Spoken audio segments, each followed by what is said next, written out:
하나님, 유일하신 증인 앞에서 싸우니 오직 하나님뿐임을 드러내 주시옵소서. 사랑의 허상과 상상에서 나온 가공물을 전하는 것이 아니라 하나님의 계시된 말씀만을 전하게 하시되 복음에 수용된 교리 안에서만 의존하게 하여 주시옵고 성령님의 직무에 순종함을 나타내게 하여 주시옵소서.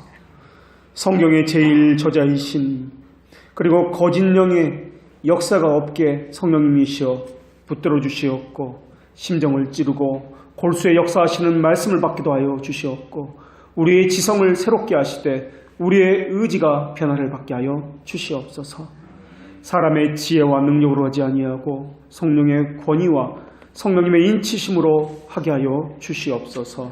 예수 그리스도의 이름으로 기도합니다. 아멘. 오늘부터 한 달간 나누게 될 하나님의 말씀은 구속주 하나님에 대한 본문입니다. 특별히 그분의 속죄와 관련해서 말씀하고 있습니다. 화목 제물이라는 것은 화목이 필요하다는 것이 전제가 되어 있습니다. 뒤틀려졌습니다. 어긋나졌습니다. 관계가 깨어져서 거리감과 적대감이 생겼다는 말입니다. 그렇기 때문에 어떻게든 이 관계를 다시 풀어야 하고 거리감과 적대감을 해소시켜야 한다는 말입니다. 그래서 오늘 나누고자 하는 것은 하나님께서는 어떻게 우리에게 이 관계 회복을 나타내셨는지 하는 것입니다. 특별히 속죄와 관련해서 첫째 오늘 우리가 나누고자 하는 것은 하나님의 그러하심을 우리가 어떻게 알 수 있도록 하셨는지를 첫 번째 나누겠습니다. 구속주 하나님을 먼저 알아야 거리감과 적대감을 해소할 수 있습니다. 그래서 구속주 하나님을 통해서 창조주 하나님께 나아갈 수 있기 때문에 그렇습니다. 두 번째 나눌 것은 구속주 하나님은 어떤 분인가 하는 것을 나누도록 하겠습니다. 그래서 여기서는 구속주 하나님은 삼위일체로 계신 하나님이시다라는 것을 나누도록 하겠습니다. 특별히 오늘 본문에서 이 예수를 하나님이 그의 피로써 라고 말씀하고 있습니다. 하나님이 주체가 되어서 예수님에게 명령을 내리시는 것, 이런 식으로 우리가 생각을 하면은 이것은 잘못되었다라는 것입니다. 그래서 여기서는 예수님과, 그러니까 성자 하나님과 성부 하나님의 관계에 대해서 나누도록 하겠습니다. 그리고 결론적으로 구속주 하나님은 우리와 어떤 관계를 가지고 계신가, 우리의 믿음에 어떻게 영향을 주시는가라는 것을 나누도록 하겠습니다. 그렇다면 첫 번째로 구속주 하나님을 우리가 어떻게 알 수 있을까 하는 것입니다. 우리 믿음의 대상은 하나님이십니다. 하나님에 대해서 모르고 신앙생활을 한다는 것은 있을 수가 없습니다. 하나님을 믿는다고 하면서 하나님에 대해서 모르고 신앙생활을 한다는 것은 이것은 미신이나 우상 숭배라고 그렇게 말하게 됩니다. 우상 숭배라는 것은 인간의 의지에서 나오는 것들, 사람의 머리에서 고안에서 나오는 것들을 이야기합니다. 그런데 사람들은 나는 바르게 믿는다고 그렇게 생각을 합니다. 그러면서도 계속 머리에서 허황된 것들을 계속 만들어내고 있습니다. 바로 이것이 미신입니다. 성경만이 하나님에 대한 지식을 제공하고 있습니다. 그래서 하나님에 대해서 알려면은 오직 기록된 말씀인 성경을 의지해야 하는 것입니다. 자신의 상상력을 달래거나 가공된 허구를 만들어내서 진리를 또 가공한다든지 없는 것을 있는 것으로, 있는 것을 없는 것으로 만드는 모든 형태는 미신에 이르게 한다는 것입니다. 그런데도 불구하고 사람은 생각이 허망하여져서 자기 보기에 지혜 있다 여기는 것들을 행하고 있습니다. 그런 모든 것들을 미신이라고 그렇게 정의를 내리고 있습니다. 거짓된 신뢰를 따르고 자신의 지식을 기뻐하고 허망한 호기심으로 자기 욕망을 그렇게 채우고 있습니다. 그러한 모습들은 아무리 포장을 잘하고 아름답게 보이고 또한 아름다운 장소에 모여서 아주 그럴듯한 화려한 의식을 행한다 할지라도 그것은 미신 행위에 불과합니다. 믿음에는 반드시 내가 무엇을 믿는지에 대한 믿음의 내용이 들어가 있어야 합니다. 하나님을 믿는다고 할 때도 마찬가지입니다. 하나님이 어떤 분인지에 대한 지식이 분명히 있어야 합니다. 그분에 대한 지식은 그 하나님은 나와 어떤 관계를 가졌느냐로 나타나게 되어 있습니다. 하나님은 우리의 믿음을 위해서 우리에게 두 가지 지식을 주셨습니다. 그 두 가지 지식은 하나님을 아는 지식과 우리 자신, 인간을 아는 지식입니다. 하나님을 아는 지식과 인간을 아는 지식은 서로 균형을 가지고 있어야 합니다. 그러나 하나님을 아는 지식이 인간을 아는 지식보다 우선되어야 합니다. 그리고 이 인간을 아는 지식은 인간의 상태에 따라서 네 가지로 분류하고 있습니다. 첫째는 타락 이전의 인간의 상태로서 죄를 짓지 않는 그 상태를 말하고 있습니다. 이 상태의 인간은 죄를 짓지 않는 순결한 무죄의 상태에 있으나 그러나 죄를 지을 수 있는 가능성이 있는 인간의 상태입니다. 두 번째 인간의 상태는 타락 이후의 인간의 상태입니다. 이때는 죄를 지을 수밖에 없는 인간의 상태입니다. 이 상태의 인간은 모든 것이 전적으로 타락했습니다. 부패했습니다. 죄를 짓지 않을 수 없는, 죄를 지을 수밖에 없는 그런 상태입니다. 이런 인간의 상태가 바로 우리의 출발점입니다. 어쩌면 이 가운데 아직도 머물고 있는 사람이 있을 수도 있습니다. 우리가 이 세상에서 받는 죄의 형벌은 내적인 것과 외적인 것으로 나뉘어지는데, 내적인 것으로는 우리의 마음이 눈이 어두워진 것, 그래서 들어도 듣지 못하고 보아도 볼 수 없는 것, 버림받은 우둔한 감각으로 가득 채워진 것, 회개한 망상으로 자기 가공된 상상력을 발휘하는 것, 강팍한 마음을 가지고 있는 것, 양심의 두려움과 공포심으로 가득한 것, 그리고 비열한 욕정들, 이것이 바로 내적인 것들입니다. 외적인 형벌은 우리 때문에 피조물에게 내려진 하나님의 저주와 죽음과 같은 것들이 있습니다. 우리의 몸, 우리의 이름, 우리의 재산과 인간관계, 우리의 직업에 내려진 모든 재앙들과 고통이 바로 그러한 외적인 형벌입니다. 세 번째 인간의 상태는 거듭난 이후에 나타나는 인간의 상태인데, 이때는 중생한 자들에게만 있는 죄를 짓지 않을 수 있는 상태가 된 것입니다. 이것이 하나님의 자녀의 상태입니다. 그러나 어떤 이는 몸은 주님의 교회 안에, 이 예배당 안에 있으나 이 상태에 있는 척하고 있는 사람도 있을 것입니다. 마치 중생하지 않았으나 위선자의 모습을 가지고 중생한 자인 것처럼 하는 사람들도 이 예배당 안으로 들어올 수 있다라는 것입니다. 네 번째는 영화 이후의 인간의 모습입니다. 이 상태는 죄를 짓지 않는 인간의 상태입니다. 그래서 결코 이 상태에서는, 영화의 상태에서는 죄를 지을 수가 없습니다. 그래서 우리의 신앙 고백서에서는 인간을 내 부류로서, 내 상태로서 고백하고 있습니다. 무죄의 상태, 죄인의 상태, 은혜의 상태, 영광의 상태, 이렇게 네 가지로서 고백하고 있습니다. 이런 인간의 상태에 대해서 알아야 되는데, 이것이 바로 이 상태를 아는 것, 이 네 가지 상태를 아는 것이 인간을 아는, 자기를 아는 지식이다라고 말을 합니다. 하나님은 이 지식을 통해서 자기를 신뢰하지 않는 법을 배우게 하십니다. 그래서 이 지식을 분명하게 가진 사람은 자기가 가진 지식을 의지하지 않습니다. 그런데 미신이나 우상 숭배하는 사람들은 자기 지식을 의지하는 사람들입니다. 어떤 사람은 자기 호기심을 가지고 하나님을 알려고 합니다. 또 어떤 사람은 타락한 열심을 가지고 하나님을 알려고 하고 있으며, 성경 이외의 다른 자료에서 하나님에 대한 정보를 얻으려고 하고 있습니다. 그러나 사람을 아는 지식을 분명히 알고 있는 사람은 자기 자신에게서 의존할 것이 없다는 것을 또한 잘 알고 있습니다. 그래서 자기에 대한 비참한 그 지점을 지나지 못하면 하나님께 다다를 수 없다는 것도 잘 알고 있습니다. 이 비참함의 주요한 요소는 자신의 본래적인 죄악성, 그리고 그 죄성에서 나오는 실제적인 죄들, 그리고 하나님의 나를 향한 진노, 바로 이것을 알게 되는 것입니다.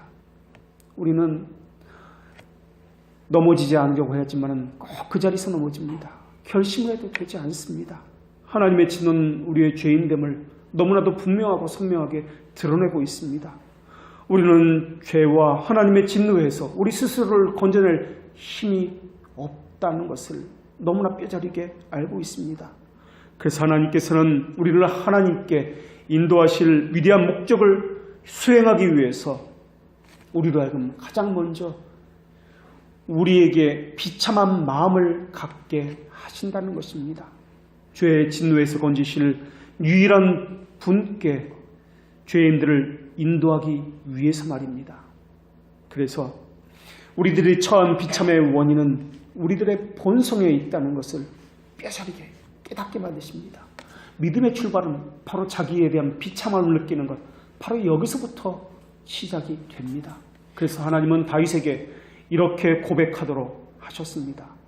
내가 죄악 중에 출생하였으며 모친이 죄 중에 나를 잉태하였나이다.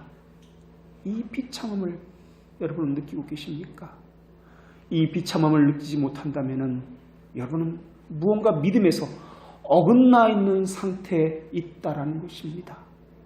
하나님으로부터 멀리 있는 사람은 자신의 비참함에 대해서 그렇게 느끼지 못합니다. 자신의 죄에 대해서 아무런 느낌이 없는 것처럼 그저 육체의 만족을 위해서 먹고 마실 뿐입니다. 모두가 편안하다고 그렇게 말하고 일상을 살아가고 있을 뿐입니다. 그런 사람은 하나님을 아는 지식으로 나아갈 수가 없습니다. 사람으로 하여금 자신의 영혼의 유익을 진지하고 거짓 없이 그리고 성실하도록 추구하는 사람이 되도록 만드는 그 출발점이 바로 죄를 깨닫는 것으로부터 시작된다는 것입니다. 얼마나 큰 통증이 있는지 심장이 터져버릴 것만 같은 그런 마음에 빠지게 된다는 것입니다. 죽어서만 지옥의 고통을 맛보는 것이 아니라 살아서도 이 땅에서도 맛볼 수 있는 것이 지옥의 고통이라는 것을 그들은 잘 알고 있습니다. 나는 죄가 초래한 재앙을 받았다는 경건한 두려움을 느끼게 되면서부터 믿음이 시작되는 것입니다. 이 고통이 너무나 심해서 그 사람으로 하여금 통회하고 회개하도록 만들어줍니다.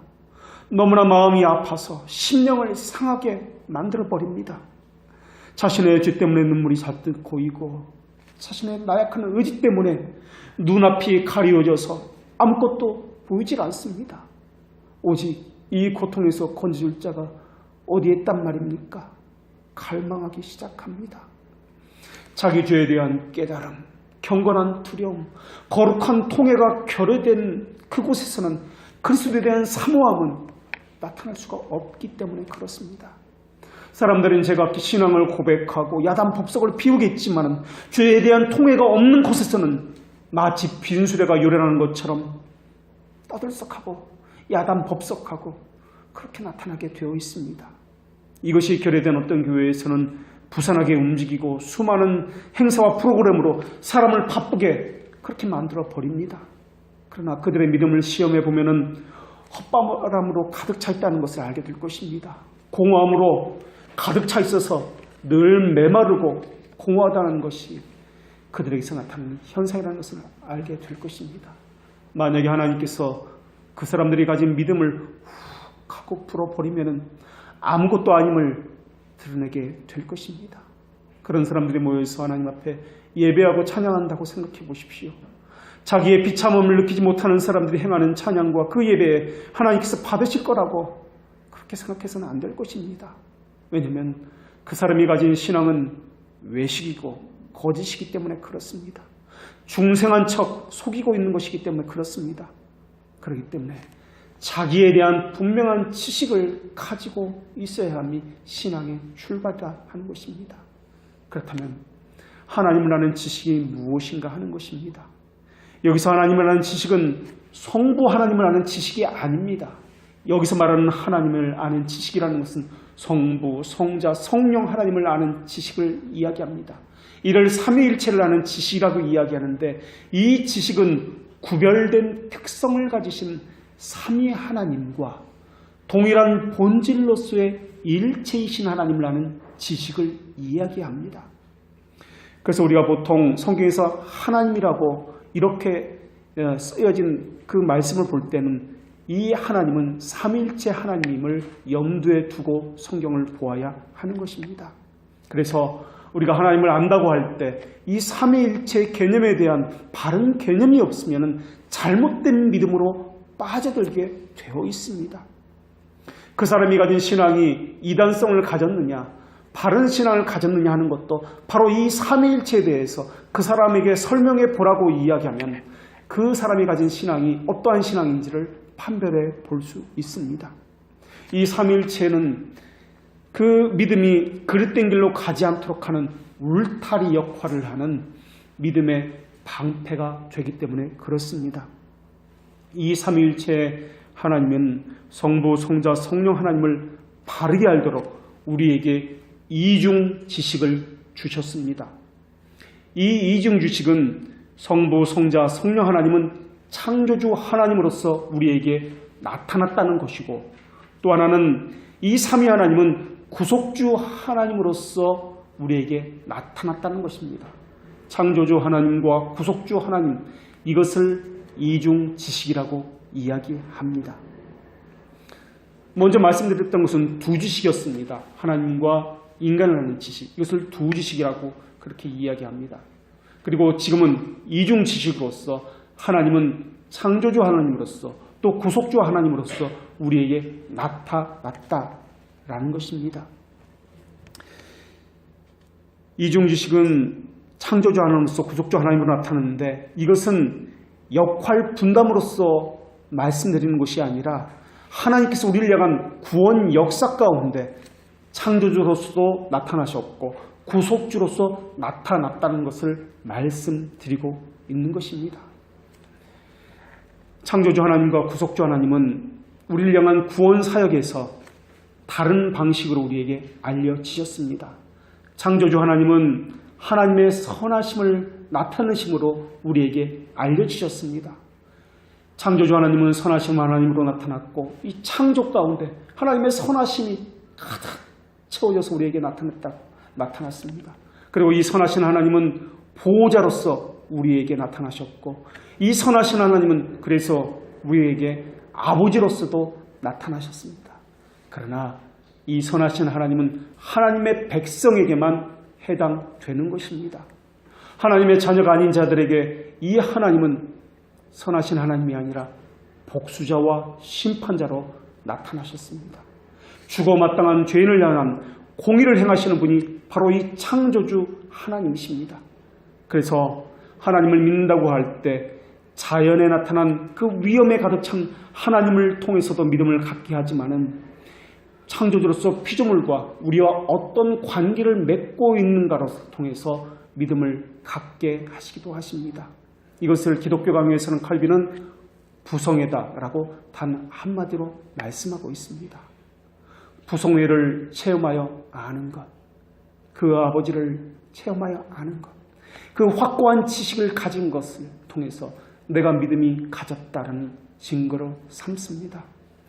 부성애라는 말은 하나님이 우리 아버지로 선하신 분이라는 것을 말씀하고 있는데 그분은 우리를 인도하시고 보호하시고 먹이시고 우리는 그분을 아버지로서 믿으며 신뢰한다는 것을 의미합니다. 그런데 이것만 가지고는 믿음이라 할 수 없습니다. 이것은 하나님의 존재에 대한 지식을 의미합니다. 귀신들도 하나님이 한 분이신지를 믿고 떠든다라고 말하고 있습니다. 귀신들이 가진 믿음은 바로 하나님이 존재하신다는 믿음입니다. 사탄 마귀는 하나님이 누구신지에 대한 많은 지식도 가지고 있습니다. 예수님을 시험할 때도 성경을 가지고 시험했습니다. 그러나 사탄 마귀가 갖지 못한 믿음이 있습니다. 그것은 구속주 하나님에 대한 믿음입니다. 구속주 하나님이 나와 무슨 관계를 가지고 있느냐 하는 것입니다. 그래서 하나님이 나와 어떤 관계를 맺었다는 것은 창조주 하나님을 아는 지식과 구속주 하나님을 아는 지식, 이 이중 지식으로 이루어져 있습니다. 이 두 가지 지식이 함께 있어야만 바른 믿음을 가질 수 있게 되는 것입니다. 구속주 하나님은 하나님의 인자하심으로 나타났습니다. 신약에서는 이 인자하심을 하나님은 사랑이시다라고 표현합니다. 그래서 믿음을 정의하면은 하나님의 우리를 향한 그 호의에 대한 확고하고 확실한 지식이다라고 정의를 내릴 수가 있습니다. 믿음은 그분이 나와 어떤 관계를 맺으셨는지에 대한 분명한 지식입니다. 우리를 용서하시는 근거는 그러나 창조주 하나님이 아니라 구속주 하나님과 관계를 맺고 있다라는 것입니다. 구속주 하나님은 하나님의 사랑과 인자하심으로 나타났습니다. 그러나 구속주 하나님은 영원전부터 인자하심과 자비하심으로 영원전부터 존재하고 계셨다는 것입니다. 성육신할 때만 또는 십자가를 지실 때만 인자하심과 사랑으로 나타나는 것이 아니다라는 것입니다. 영원전부터 사랑과 인자하심으로 가지고 계셨습니다. 그렇기 때문에 하나님께서는 우리가 회개했기 때문에 우리를 용서하신 것이 아닙니다. 중보자 예수 그리스도의 당하신 순종인 십자가의 죽음과 또 행하신 순종인 율법에 대한 순종으로서 우리 죄를 용서하셨지만은 십자가나 그 피로 인해서 우리의 죄를 용서하신 것이 아니라 그 안에 계시된 하나님의 사랑과 자비하심 때문에 우리를 용서했다라는 것입니다. 하나님이 원래부터 가지고 계신 그 자비하심과 선하심 때문에 우리를 용서하신 것입니다. 그 모든 것은 하나님의 자비하심에 근거합니다. 그래서 칭의를 정의 내리면은 죄들의 용서와 예수 그리스도의 의의 전가를 받은 것이라고 말씀드렸습니다. 그런데 복음은 이 창조자 하나님을 통해서 드러내는 것이 아니라 구속주 하나님을 통해서 분명하게 드러난다는 사실입니다. 복음이라는 것은 죄들의 용서에 대한 언약의 선포입니다. 이 일은 구속주 하나님과 관련이 있습니다. 하나님이 여러 가지 방법을 통해서 우리를 향한 하나님의 부성적인 사랑을 나타내 주셨습니다. 그러나 타락한 인간들은 그분이 아버지이심을, 창조주이심을 인정하지 않습니다. 알 수도 없습니다. 양심이 부패해졌고 하나님을 인식할 수 없는 그러한 지성을 가졌기 때문에 그렇습니다. 마음에 눈도 어두워졌고 참된 것을 깨닫지 못하고 둔하고 은혜에 대한 지식도 전혀 없습니다. 더군다나 인간의 감각은 사악해져서 하나님의 영광을 빼앗으려는 시도를 지금도 하고 있습니다. 하나님은 바울에게 수많은 기적이 가득한 하늘의 영광을, 그 웅장한 극장을 보게 하시고 그 모든 것이 하나님의 지혜임을 깨닫게 하셨습니다.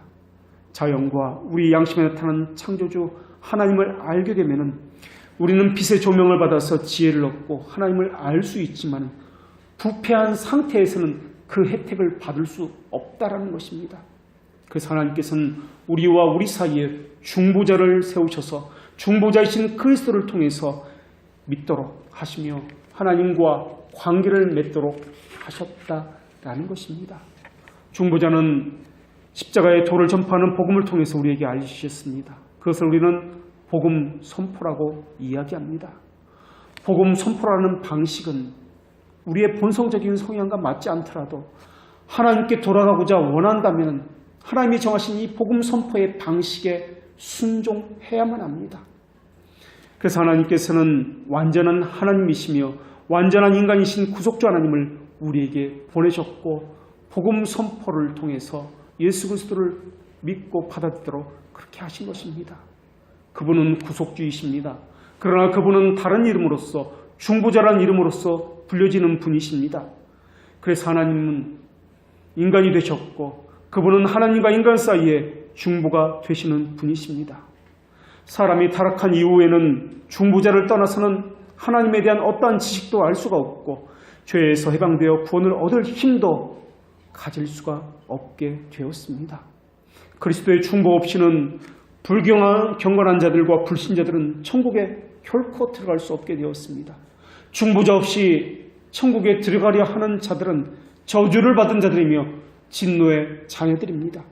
신비주의적 방식을 가지고 예수 그리스도 없이 하나님과 직접 교제하겠다, 하나님과 직접 만나겠다는 사람들이 너무나 많이 있습니다. 이 모든 것은 잘못된 신앙입니다.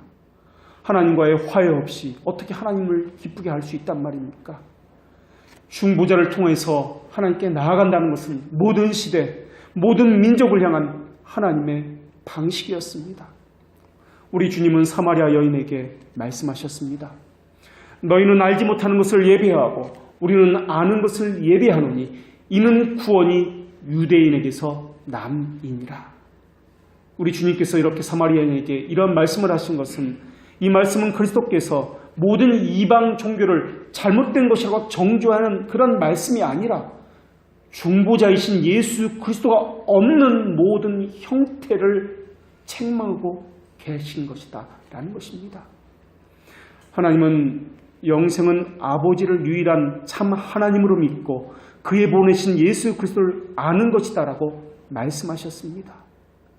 그리스도를 물어보지 않는 경배, 이것을 통해서 하나님을 기쁘게 한다는 것은 있을 수가 없다는 것입니다. 그래서 하나님은 처음부터 그리스도에게 생명이 있었다는 것을 우리에게 증언해 주셨습니다. 모든 만물이 그분으로 인해서, 바로 예수 그리스도 구속주 하나님으로 인해서 지어졌음을 알게 하기 위해서 성경이 기록되었다라고 말씀하셨습니다.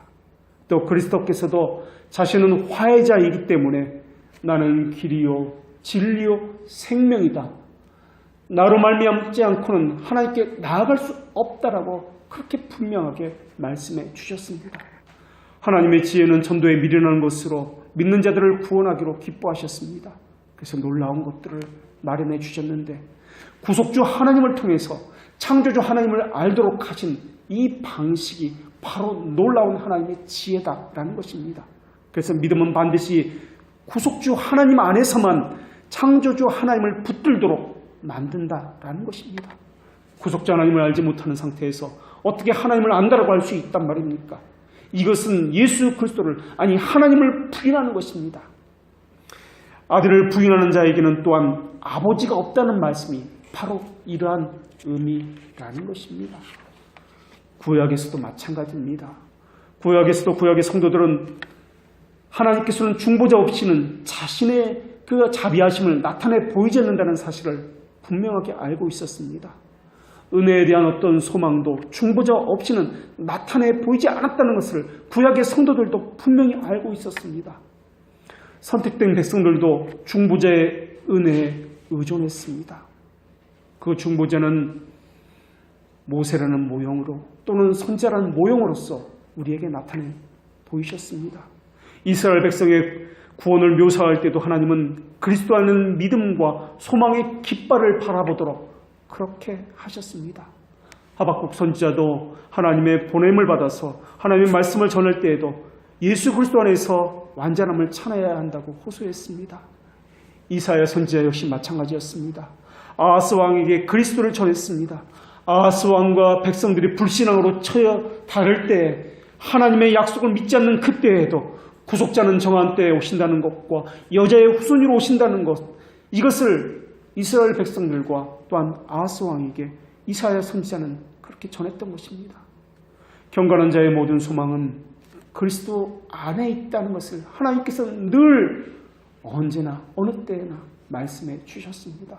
그래서 그리스도 안에서 하나님을 바라볼 때에만 바른 구원에 대한 지식을 얻을 수 있다라는 것입니다. 이 말씀은 예수님 시대뿐만 아니라 구약의 시대도, 그리고 구약의 시대를 포함해서 다가올 시대에도 마찬가지입니다. 구원에 들어가기 위한 유일한 중보의 문은 예수 그리스도입니다. 창조주 하나님이 우리의 아버지 되시기를 원하신다면 구속주 하나님을 먼저 알아야 됩니다. 그리고 그분이 전하신 십자가의 도를 겸손하게 받아들여야 합니다. 그렇다면 두 번째로 나눌 것은 구속주 하나님은 창조주 하나님과 어떤 관계를 가지고 계신가? 구속주 하나님은 어떤 분이신가 하는 것입니다. 오늘 본문에 의하면 그분은 피를 흘리신 분이십니다. 그분은 자신의 피를 믿음으로 말미암은 화목제물로 세워주신 분이십니다. 그러한 일을 하신 분을 예수님이라 우리는 부르고 있습니다. 오늘 본문에는 그분이 하신 일과 그분의 이름이 동시에 나오고 있습니다. 이름과 그분이 하신 일에 대해 관한 것을 모두 합쳐서 우리는 한마디로 예수 그리스도라고 그렇게 부르고 있습니다.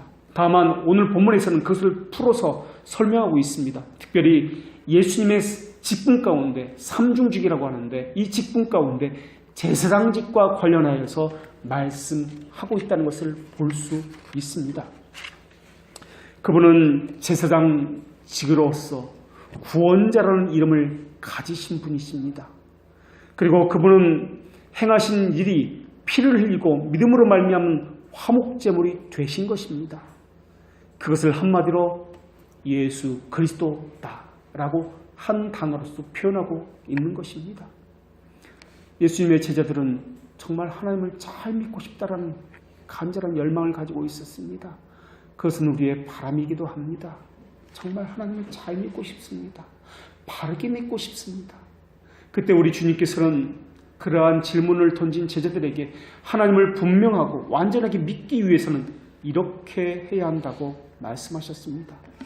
너희는 하나님을 믿으니 또 나를 믿으라. 나를 믿는 자는 나를 믿는 것이 아니요 나를 보내신 이를 믿는 것이며 나를 보내신 자를 믿는 것이 나를 보내신 이를 보는 것이다. 나를 보는 것이 나를 보내신 이를 보는 것이다 라고 그렇게 말씀하셨습니다. 그리스도께서 여기서 말씀하신 뜻은 믿음은 하나님을 믿는 것이지만은 중보자이신 그 중보자께서 우리와 하나님 사이에 있지 않으면 믿음이 없다라는 것을 말씀하고 있는 것입니다. 성경의 모든 진리는 그리스도를 향해서 있습니다. 그리스도를 통하지 않고는 창조주 하나님을 볼 수 없으며 그리스도를 통하지 않고는 어떤 진리도 온전하게 해석하거나 적용할 수 없다라는 것입니다. 진리는 그리스도이십니다. 예수님은 제자들과 함께 3년 동안 다니시면서 제자들에게 질문하셨습니다. 사람들이 나를 누구라 하느냐? 제자들은 사람들이 예수님을 병을 고치고 놀라운 일을 행하는 엘리야 같은 선지자라고 여긴다고 말해 주었습니다. 또 어떤 사람은 예레미야와 같이 하나님의 말씀을 전해주는 위대한 선지자라고 그렇게 말해 주었습니다. 성경에 없지만은 세상을 변화시키는 변혁자라거나 인류의 스승이거나 아니면 미래의 일을 예언하는 자거나 병을 고치는 자라고 수많은 대답들을 했을지도 모르겠습니다. 예수님은 제자들의 대답을 들은 후에 제자들에게 다시금 물었습니다. 너희는 나를 누구라고 하느냐? 이때 시몬 베드로는 주는 그리스도시요 살아계신 하나님의 아들이나이다 라고 고백을 했습니다.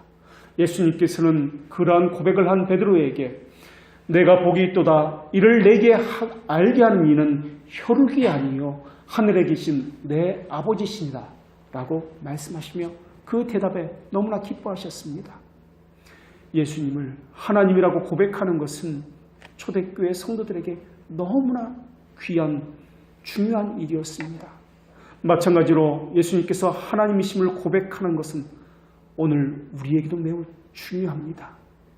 초대교회 성도는 거듭난 후에는 한결같이 우리가 그리스도를 육신을 따라 알았으나 이제부터는 그와 같이 알지 아니하노라 라고 고백했습니다.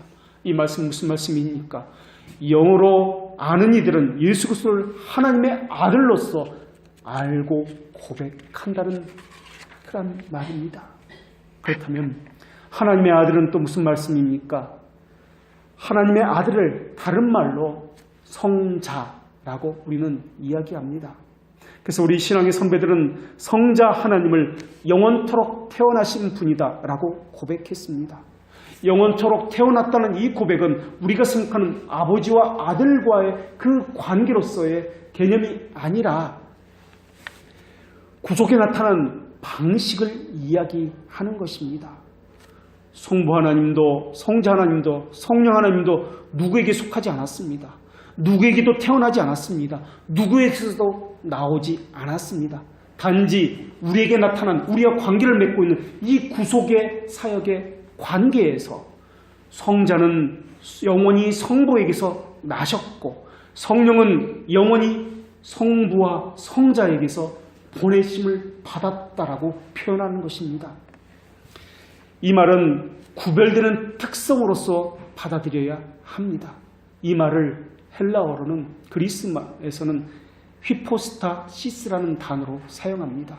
이 휘포스타시스라는 단어는 특성이다라는 뜻을 가졌습니다. 특성이라는 뜻을 가졌습니다. 이 단어는 히브리서 1장 3절에서 본체의 형상이라는 단어에서 가져온 말입니다.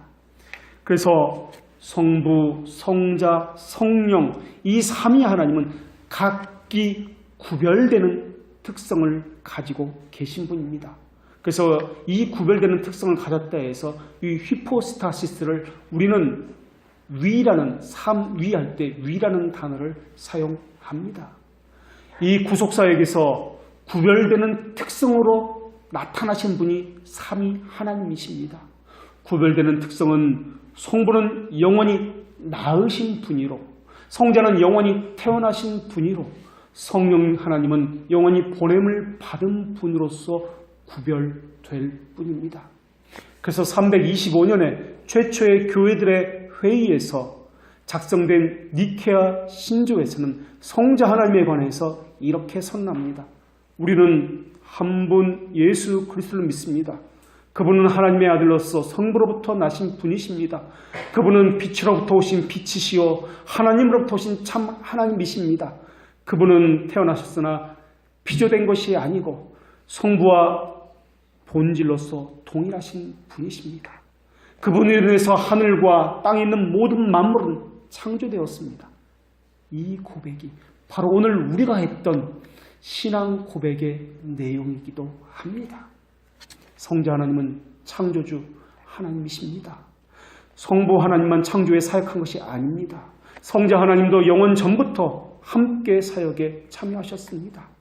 또 성자 하나님께서 인간이 되셨지만은 한 위격 안에 신성과 인성이 분리되지 않은 채로 결합되어 있으신 분이십니다. 신성과 인성은 구별될 뿐이지 구분되지 않는다는 것입니다. 나뉘어지지 않습니다. 이것은 우리의 중보자가 되시기 위해서였습니다. 중보자는 죄인인 우리를 하나님과 화해시키기 위해서 죄 대가를 지불하셔야만 하셨기 때문에 흠이 없으셔야만 하셨습니다. 그분의 죽음은 하나님으로서 죽으신 것이 아니라 인간으로서 죽으셔야 했기 때문에 인성을 입으셔야만 했습니다. 그것이 아니면 인간을 위한 구원 사역이 불가능했기 때문에 그렇습니다. 그분이 우리의 중보자이기 때문에 우리는 그분의 입양자가 될 수가 있는 것입니다. 사람은 그 누구도 중보자가 될 수 없습니다. 사람은 자신의 범한 죄 때문에 절대 중보자일 수가 없습니다. 그래서 사람에게는 반드시 중보자가 필요합니다. 구속주 하나님은 중보자 하나님으로 불렸으며 그분은 예수라는 이름으로서 그리고 그리스도라는 직분으로서 우리에게 알려지고 나타나신 분이십니다. 하나님이 어떤 분야를 할 때 구별되는 특성이신 성자 하나님을 알게 됨으로써 창조주 하나님을 알게 되는 것입니다. 그러나 우상 숭배자들은 이러한 설명에 대해서는 전혀 관심이 없습니다. 단지 관심 있는 것은 내게 어떤 하나님이냐, 내게 무엇을 주실 것인가, 이것에만 관심이 있습니다. 성경에 계시던 하나님을 믿는 게 아니라 자기 심정에 있는 꿈과 허구를 통해서 경배하기 때문에 그렇습니다. 내게 무엇을 주실 것인가? 이것이 기도의 전분입니다. 그분이 어떤 하나님인가에 대해서는 전혀 관심이 없습니다. 성부 하나님은 특성으로 구별하시고 성부, 성자, 성령 하나님은 본질에서 동일하신 분이십니다. 본질이 동일하다는 것은 성부, 성자, 성령 하나님은 동일한 권능을 가지셨다는 그런 의미입니다. 지혜에 있어서, 거룩함에 있어서, 선함에 있어서 동일한 의지를 가지셨다는 그러한 의미입니다. 그렇기 때문에 오늘 본문을 해석할 때는 하나님이 예수님에게 명령을 시켰고 하나님께서 예수님에게 그것을 하도록 이렇게 계급적인 그러한 관계로서 생각하면 안 된다라는 것을 우리가 알아야 하는 것입니다. 그렇다면 세 번째로 구속주 하나님은 우리의 믿음과 어떤 관계를 있으신가 하는 것입니다. 모세와 선지자에게 맡겨진 직무는 하나님과 인간 사이에 화해 방도를 가르치는 일이었습니다. 그래서 모세와 선지자는 항상 중보제에 대해서 전했습니다. 우리가 예수 그리스도를 뒤를 쫓아서 천국에 들어가는 길도 그리스도의 피 밖에는 없습니다. 우리가 하나님을 향해서 기도할 수 있는 근거도 예수 그리스도의 피 밖에는 없습니다. 우리의 믿음도 예수 그리스도의 피와 지속적인 관계를 맺을 때 영양분을 공급받고 강화됩니다. 만일 여러분이 모든 은혜의 근원인 예수 그리스도의 피로부터 멀리 떨어져 행한다면 여러분은 잠시 후에 여러분의 믿음을 그 어디에서도 발견하지 못하게 될 것입니다. 그리스도의 피의 능력을 무시하고 죄로 인해서 무뎌진 마음을 대수롭지 않게 여기게 될 것이고, 그렇다면 여러분은 그 어디에서도 여러분의 믿음은 발견하지 못하게 될 것입니다. 그리고 마침내는 그리스도를 여러분이 정말 믿고 있는지 의심하게 될 것입니다. 서두에 말씀드렸듯이 하나님을 두려워함이 믿음의 시작입니다. 자신에 대한 비참함을 느끼는 것이 믿음의 시작입니다. 죄에 대한 두려움도 없고 하나님의 심판과 죽음에 대해서 묵상의 삶을 살지 않는 사람들이 당연히 양심에 무뎌지는 것은 당연한 결과일 것입니다. 내가 왜 십자가의 감격이 사라졌는지 그것은 죄성이 우리를 가리기 때문에 그렇습니다. 진리를 진지하게 추구하는 사람은 십자가란 말만 들어도 눈물이 주르륵 흘러내리게 되어 있습니다. 그 십자가 앞에서 내가 누구인지 그 비참한 죄인으로서 서 있기 때문에 그렇습니다. 그 십자가의 구원의 감격이 살아있는 사람은 아직도 예수 그리스도의 뜨거운 피를 생생하게 느끼고 있는 사람일 것입니다. 십자가에 못 박혀 죽으신 예수님은 본질적인 진리이십니다. 그분은 복음이셨고 신적인 구원의 능력이십니다. 우리가 어디서 믿음을 찾을 수 있단 말입니까? 진지하고 엄숙하게 여러분에게 묻고 싶습니다. 혹시 여러분 오늘도 예수 그리스도 밖에서 그렇게 구원의 길을 찾고 있습니까? 십자가 밖에서 진리를 찾고 있습니까? 고통과 슬픔으로 여러분의 마음이 가려졌고 의심스러운 혼돈스러움이 여러분의 심정을 어지럽게 하고 있습니까? 만약 여러분 가운데 진리가 무엇이냐고 묻고 있는 사람이 있다면 예수 그리스도의 십자가로 나아가십시오. 혹시 여러분 가운데 여러분의 인격이 하나님의 사랑하시는 아들 안에서 용납되는 것을 확신하지 못하고 있는 분이 계시다면 예수 그리스도의 그 피 묻은 십자가로 나아가셔야 할 것입니다. 우리의 중보되신 예수 그리스도 앞에 나오십시오. 여러분이 그리스도의 속죄의 피를 멀리하고 있기 때문에 여러분 안에는 양심의 무뎌짐과 지겨움과 하나님을 향한 적의가 나타나고 있다는 것입니다. 불편한 감정들, 하나님과 관계된 모든 것들에 대해서 지겨움과 불편한 반감들이 나타나고 있다는 것입니다. 여러분은 은혜의 셈인 예수 그리스도의 피로 여러분의 양심을 지속적으로 씻어야 할 것입니다. 예수님을 믿는 그리스도인이 걸어가는 길은 우리 주님이 걸어가신 길과 많은 부분에서 닮아 있습니다. 다른 사람을 향해 내게는 너희가 알지 못하는 양식이 있다고 우리 주님께서는 말씀하셨습니다. 이 말을 할 수 있는 사람 역시 그리스도인이어야 합니다.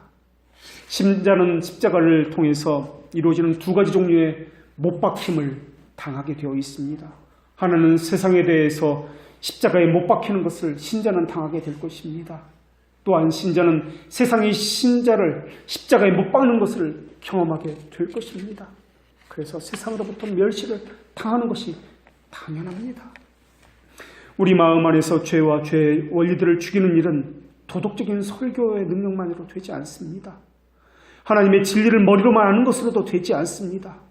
양심이 죄를 각성하고 죄악을 분별하고 내 안에서 갈등이 있다는 것만으로 되지 않습니다. 오직 거룩하신 영이신 하나님의 영께서 우리 마음에 그리스도의 십자가의 영적 가마력이 흘러 들어가도록 하실 때에만 가능합니다. 성령님은 반드시 복음 선포를 통해서 십자가의 이 구원 사역을 통해서만 이 일을 행하신다는 것입니다. 하나님은 이 세상이 신자들의 적이라는 것을 말씀하셨습니다. 정과 욕심을 십자가에 못 박지 않으면 우리는 끊임없이 넘어집니다. 이 세상은 강력하고 교활하여서 쉬지 않고 우리를 공격하고 있습니다. 이 세상은 우리만 공격한 것이 아니라 예수 그리스도 그분을 향해서도 공격하셨습니다. 이 세상은 그리스도께서 어디로 가든지 모든 곳에서 그리스도를 대적하였습니다. 물론 우리가 믿는 신앙은 세상 밖으로 나가서 살라고 말하고 있지 않습니다. 이 세상을 등지고 수도사가 되라는 가르침을 우리에게 말하고 있지 않습니다. 우리가 가지고 있는 합법적인 직업을 버리라는 말도 하지 않습니다. 하나님께서는 죄인을 회심시키는 그 순간에 얼마든지 천국으로 바로 데려가실 수도 있었습니다. 그런데도 불구하고 하나님께서 그렇게 이제 하지 않으신 이유는, 사람으로 하여금 이 땅에서 오래 살도록 하게 하신 이유는 분명히 있을 것입니다.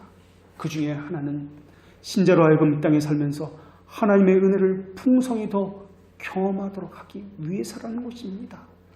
아버지 되심을, 보호자 되심을 알게 하기 위해서라는 것입니다.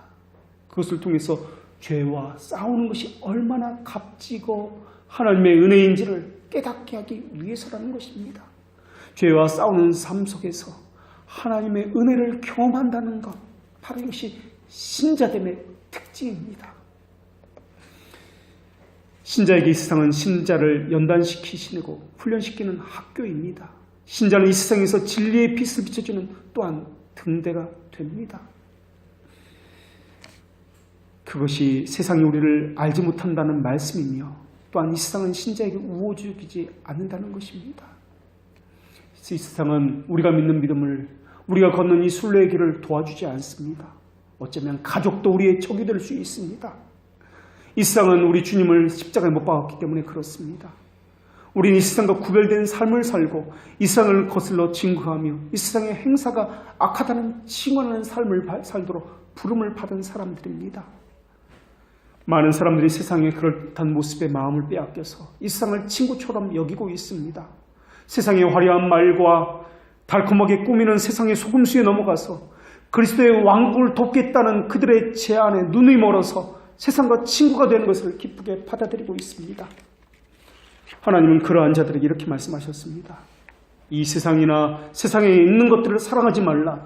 누구든지 세상을 사랑하면 아버지의 사랑이 그 안에 있지 아니하니, 이는 세상에 있는 모든 것이 육신의 정욕과 안목의 정욕과 이생의 자랑이니 이것은 다 아버지께로부터 온 것이 아니요 세상으로부터 온 것이니라.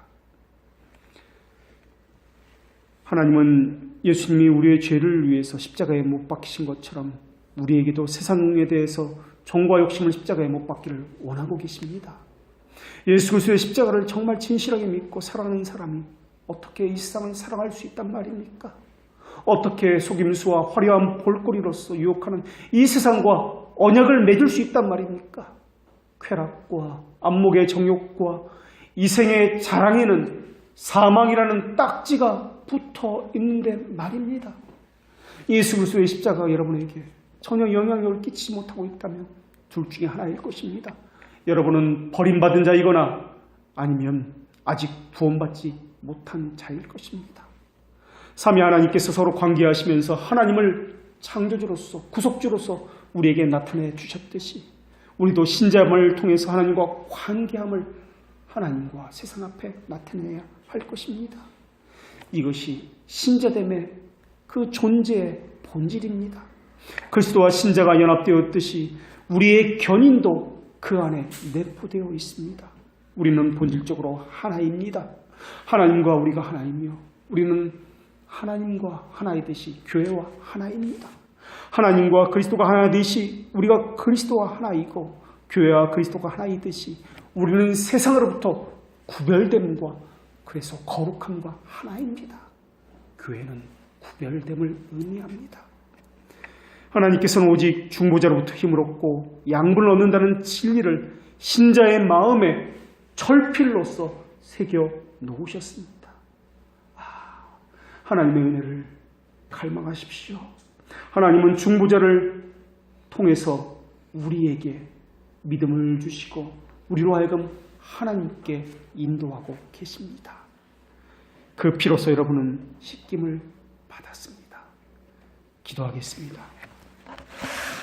하나님을 아는 것과 자랑하는 것에서 벗어나게 하여 주시어 바른 믿음을 갖게 하시옵소서. 구속주 하나님을 통해서 하나님을 알게 하여 주시옵고 자비하심과 심판하심과 보존하심이 모두 주께 있음을 우리 안에 간직하게 하여 주시옵소서. 하나님에 대한 지식이 창조와 구속에서 빛나오니 우리의 심정이 고결함으로 하나님께서 예비하신 믿음을 얻게 하여 주시옵고 하나님의 기뻐하신 뜻만을 의지하는 저희들 되게 하여 주시어서 상한 심령으로 예비하되 십자가의 그 구원의 감격이 늘 살아서 우리 안에서 샘솟듯 생생하게 움직이게 하여 주시옵소서. 예수 그리스도의 이름으로 기도합니다.